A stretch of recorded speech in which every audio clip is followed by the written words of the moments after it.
almost flashing po yung loading arm dito sa aluminum, which is good. Yung gagawin na lang natin dito kung paano natin ito ikakabit ng durable, since medyo manipis po yung aluminum. Ayan, if we tight or i-rivets natin yung loading arm, chances are madali po siyang malosen. So in this case, pakita ko sa inyo yung ating ibang discard. Hey, what's up guys? We're back dito sa aking channel. So for today's video, ibabahagi ko sa inyo yung basic na pamamaraan kung paano tayo magkabit nitong ating loading arm para sa ating ED door. Ayan. So yung iba kasi na gumagawa is nakafix na po yung ating ED door sa kanyang ED top rail. And then we're using the AMC brand. Ayan. So in this case, hindi na tayo maglalagay ng butas para ipasok sa ilalim itong ating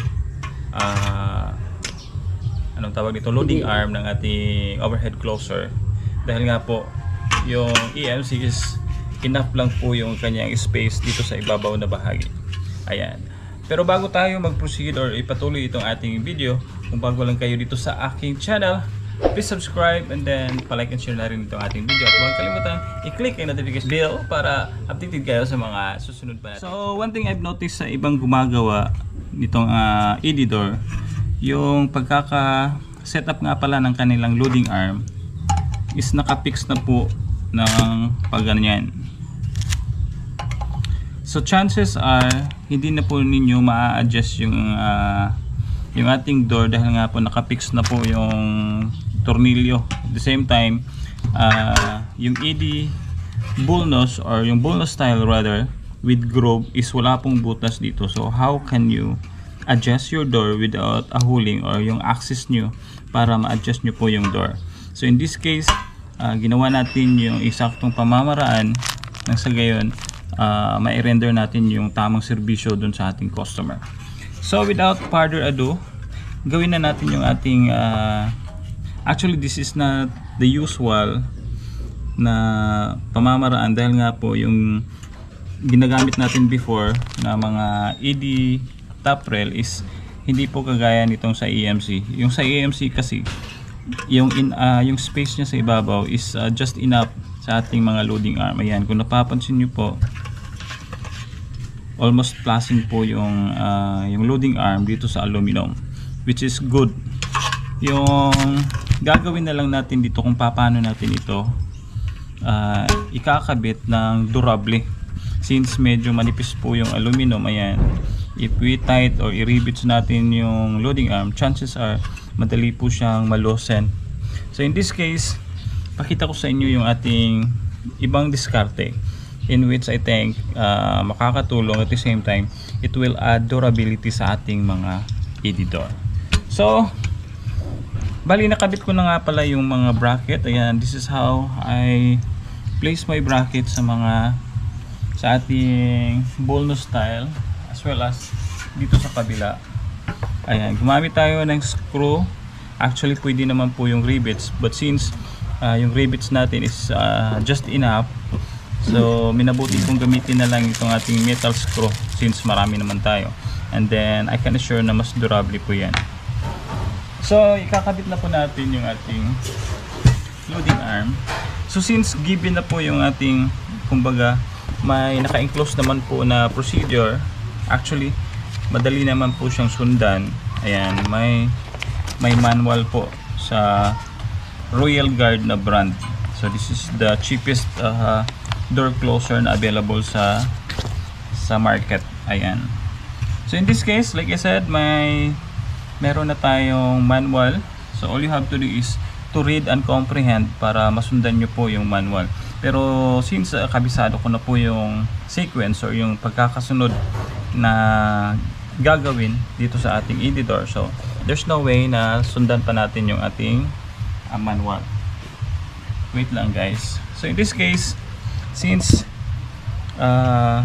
may adjusting tayo dito or dito natin pinapasok yung overhead closer, so necessary po na bawasan this part right here. So yung gagamitin natin dito is pwede po yung gunting lang, ganyan, and then cut it here.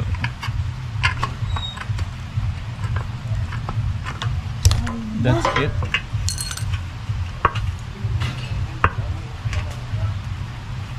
Then kung hindi nyo po nakat ng maayos, you can use a flat file para i-flatten po yung surface dito.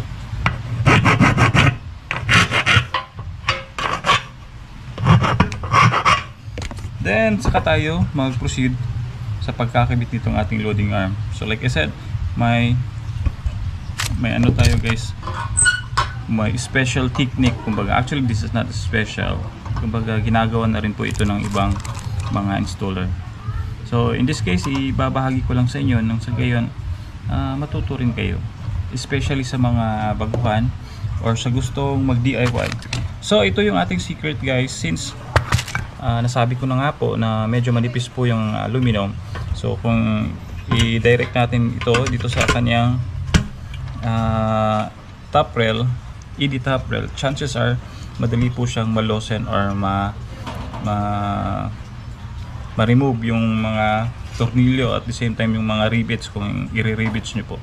So ayan, para magkaroon kayo ng espasyo sa pag-adjust nitong ating ED door, minabuti ko pong ilagay or esentro po dito sa butas. Ganyan po yung setup natin sa kanyang loading arm. Saka natin itatight ito.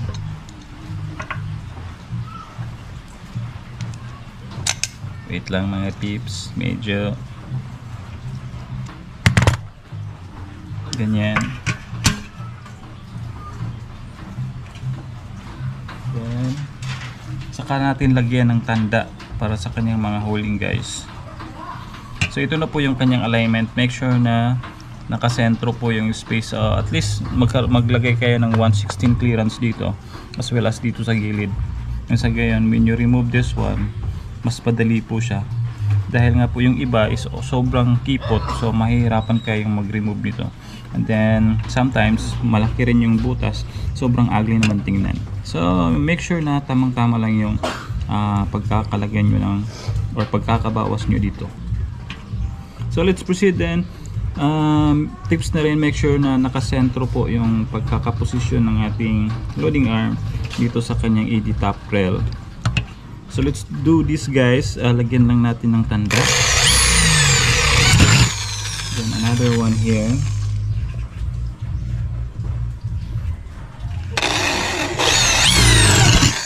Ayan. So after natin malagyan ng tanda or marking, remove natin yung loading arm.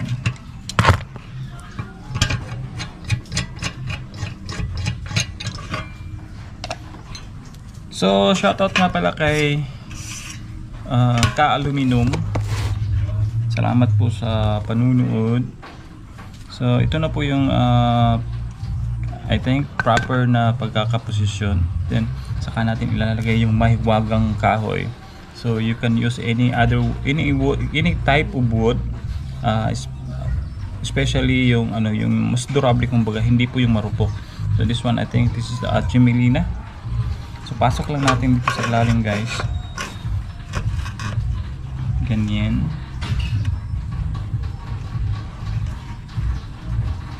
Then yung gagamitin nating screw is this one lang po. Gypsum screw na sukat nito 7 or 6 by 1/1/2. Then saka natin i-drill dito sa kanyang dito sa nilagay nating tanda.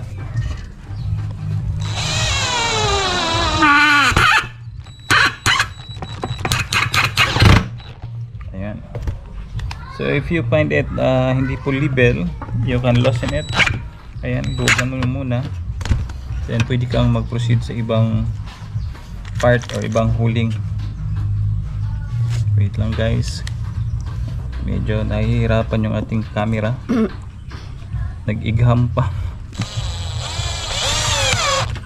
Ganyan.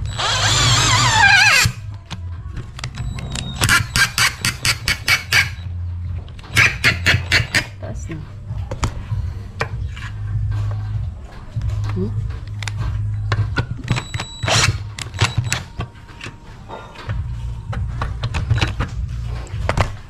So wag niyo muna i-fix until hindi niyo pa ma-arrive yung desire na alignment nitong ating anong tawag nito, loading arm.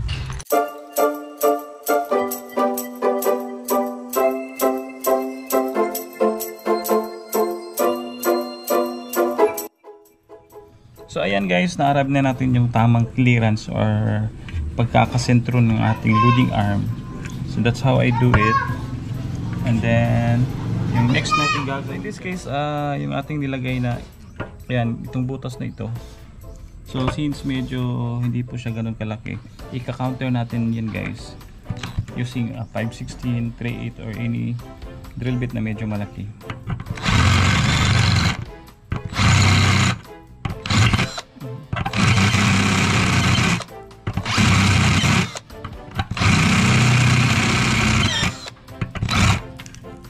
So yung purpose bakit naglagay tayo ng counter dyan is para yung screw is ma-flatten talaga once naka-screw na po. So I think that's enough. Saka natin ikakabit itong ating Bulno style with groove.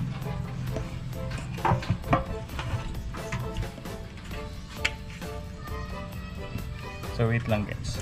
Kabit muna natin ito nang sa gayon hindi tayo mahirapan.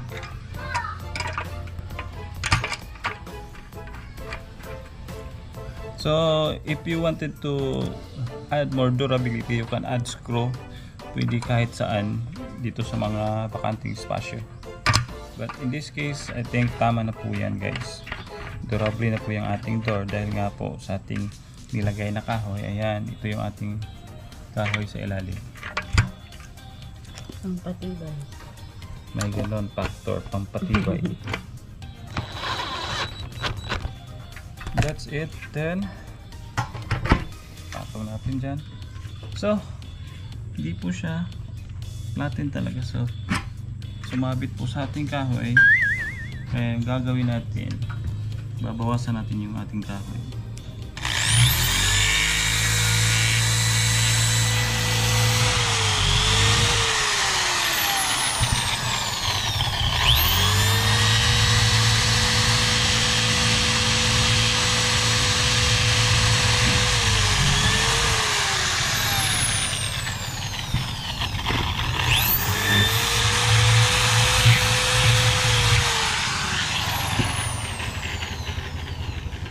Try natin ulit. Ayan.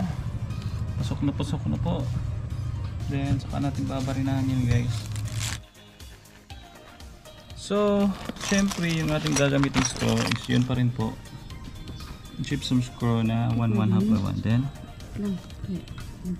madilim. Medyo madilim guys. Dito ka lang.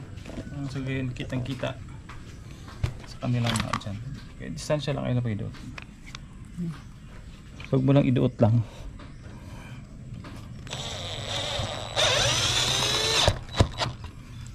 So ayan guys, kahit isa lang po yan, matibay na yan guys. Pero dadagdagan pa rin natin ng screw yan. Then go back there madam.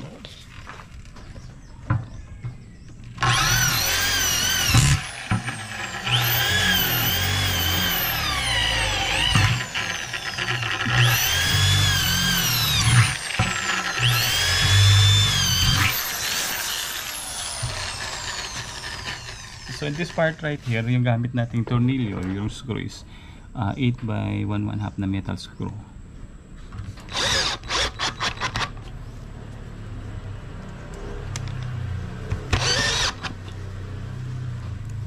So diba ang dali lang.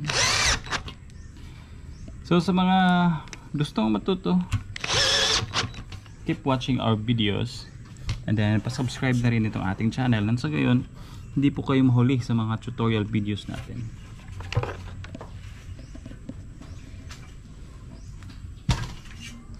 Then wait lang. Can you please hold?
Nabali yung ating ano guys.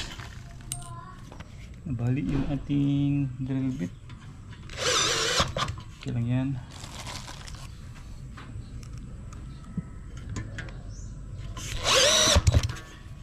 So that's it guys. So just repeat the process sa kabila. Ganyan lang po kadali magbuo or magkabit ng loading arm para sa ating ED door. Ayan. So kung may mga katanungan kayo, feel free to comment down below and then send nyo po dito sa amin.